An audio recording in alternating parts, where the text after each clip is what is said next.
YouTube, it's Lisa from TwoCreateAWebsite.com, and today I want to talk about affiliate marketing and earning with blogs versus static websites. People have been complaining, sending me emails saying, oh, I'm making money with AdSense, but I can't really make much money with affiliate marketing. What am I doing wrong? Well, there are many reasons that you may be struggling making money with affiliate marketing on your blog. Number one, it could be you don't have enough traffic, right? They're the obvious reasons. No traffic, maybe you're trying to promote crappy products. So they're the obvious reasons, right? But I think there's an even bigger reason, and that's what I really want to talk about in this video. Now, please make sure you watch this entire thing before you jump to the comments, because I'm going to be doing a lot of disclaiming throughout this because I have to be careful. I don't want to come across as someone saying that I don't think you should use blogs, because I love blogging. I think blogs are great. They're cool. They're easy to set up, but I think people in some cases, do a poor job of selling from their blog because of how content is arranged on a blog by default. Okay? Let me just put out there right now. You guys know I have a few static websites. Like I have my Site Builder site, which is my flat stomach exercises website. I have To Create a Website. I have To Plan a Website. And then I have my two blogs. I have my To Create blog and I have my hair blog.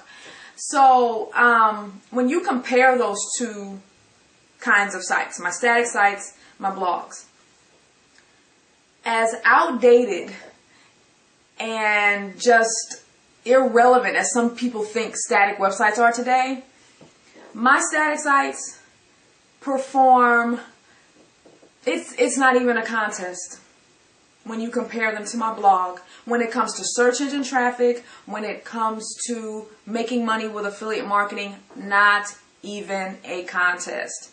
I could not live off my blog income, but my static income, that's really what, my static site income, that's really what I'm making the living from. Now, of course, my static sites are older than my blogs. So obviously, of course we know that is an advantage. But I've also heard the same thing from people with static sites that have created sites within the last couple of years. And here's the reason why I think it's easier for me to convert sales with my static sites. Understand, I'm speaking from my experience. You guys, I'm not trying to talk for everybody else, because I know that there are people out there making good money with affiliate marketing on their blogs. But here's why I think my static sites do well. When you think about a static site, the content is arranged by, it's arranged in a logical way. For example, if you have a tutorial site like I do with To Create a Website, there's certain steps you have to take, right? So you go here, then you do this, then you do that. So these types of sites are easier to reference. People bookmark them and they go, oh, wait a minute, now how do I do that? Then they go back and they find that article on how to set up a blog or whatever. Now, let's go to blogs where, let's say you had a tutorial site on how to do something. The content for blogs is arranged by date and category. So it's not as referenceable, if you know what I mean. Let's say you have a great post on how to install a sink in a bathroom, okay? And this post or whatever has an affiliate link at the bottom and you're selling some Kohler products, right?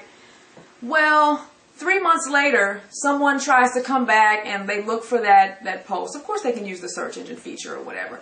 But they come back to your blog and they're like, okay, where was that post? And then they have to go hunt and find it.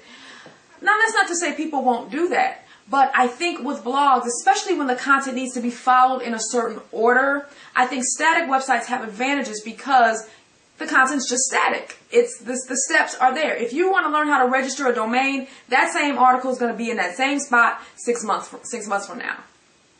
Now, this is not to say that with blogs, you cannot create static pages. You can make a blog look like a static website. The problem is, though, most of you guys don't do this. You just use the default order that your blog comes with, your template comes with. So you got all these posts and posts and posts. They're all arranged by category. And so your blog is not really telling a story. They're just random posts that are organized by category and date. So you guys see what I'm saying? The goal of my blog is not to sell, sell, sell, sell. You know, everybody's sites have different purposes. For me, since my static websites do so well with selling, I let them do their thing in the search engine. I use my blog to stay current, to blog and talk about all the current topics in the industry. I use that to help build credibility for my own Lisa brand.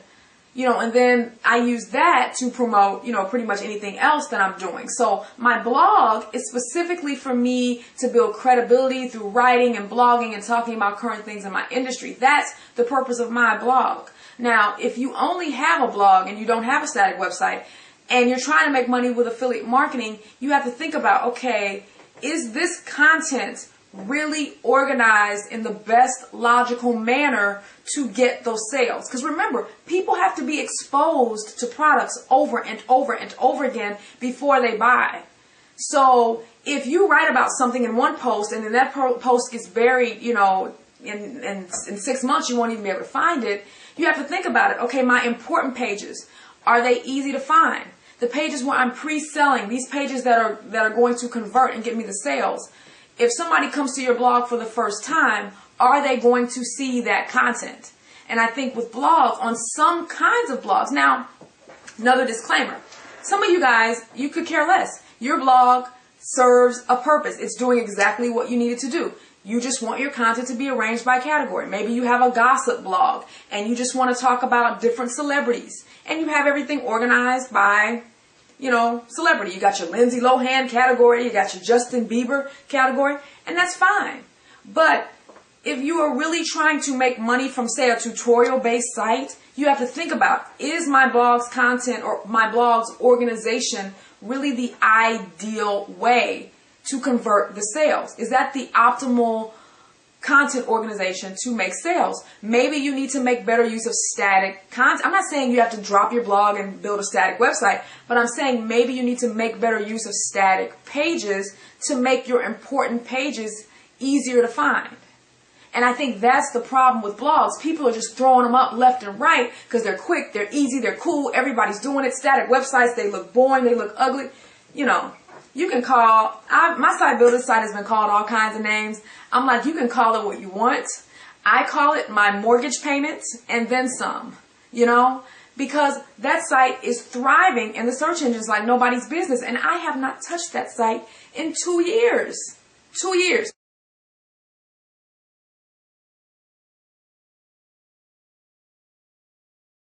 I don't know any blog that you cannot touch in 2 years and the traffic will double. I've never heard of anybody say that with their blog.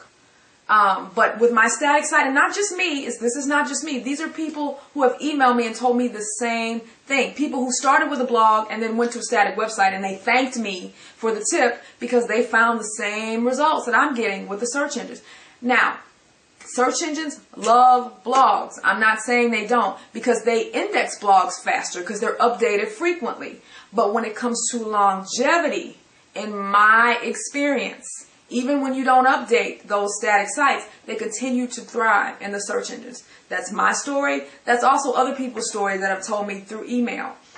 So that was a long-winded way of saying that static websites are still relevant in 2011. I'm going to probably do another video on my site builder traffic because some of you guys have been asking me to reveal my stats like I did back in 2009. It's crazy, you guys. It's as irrelevant. As long as they are paying my bills, they will always be, static sites will always be relevant to me.